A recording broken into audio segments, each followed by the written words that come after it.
another thing, we see with a bunch of diets out there are, we want to cut out a whole food group. Like, you know what? We're getting rid of carbohydrates. I mean, a very important part of our body and our diet. Do you believe that that is, maybe a good route to go, or is it more about moderation and balancing in the diet? Good question. So, do I believe in cutting out a whole food group? Not necessarily, unless someone comes to me and says they are suffering from digestive issues, they are constantly, they might have diarrhea or constipation, or they have reflux, or they have autoimmune disease, headaches, whatever it is. If they're not feeling their best, I do suggest removing gluten and dairy for a short period of time.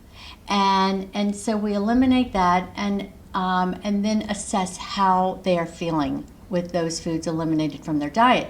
And then I work with them to help them reintroduce those foods with, very methodically, so that we can really get a good handle on how those foods affect them. There are people that are, that cannot tolerate the dairy from cow's milk, dairy products from cows, but are fine with like a feta cheese or a goat cheese. And those are sometimes easier to digest for people. And then the gluten, many people feel better without the gluten in their diet. But what I, try to educate them on is that that's fine, but to not rely on those gluten-free packaged products, because those food manufacturers are taking the gluten out and they're putting some other things in that just might not help someone reach their health and weight loss goals.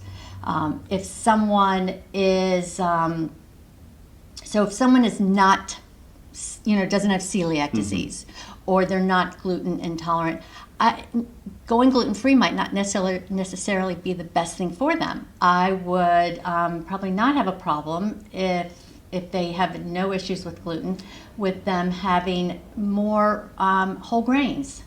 And maybe it is a piece of, I think a choice of a sprouted whole wheat bread would be much better for someone than the gluten-free bread, if they can tolerate that. I know there are also those gluten-free treats out there, like the cupcakes that don't have gluten in. Yeah, exactly. Like a gluten-free cupcake is, at the end of the day, is not any better for you than a cupcake, right? Absolutely. Yes. And I'm really glad you take the approach of, not trying to change A through Z. Let's not throw 50 things at them and see what sticks, but take a couple things, make a couple changes and see really, does that help? Does it not help? How does it affect the body? Because when you change so many things at once, you can really lose track of what's actually causing the change for the better or worse. Right. So that's great that you say you're testing, like trial and error. Let's try this, see how it helps, and go from there.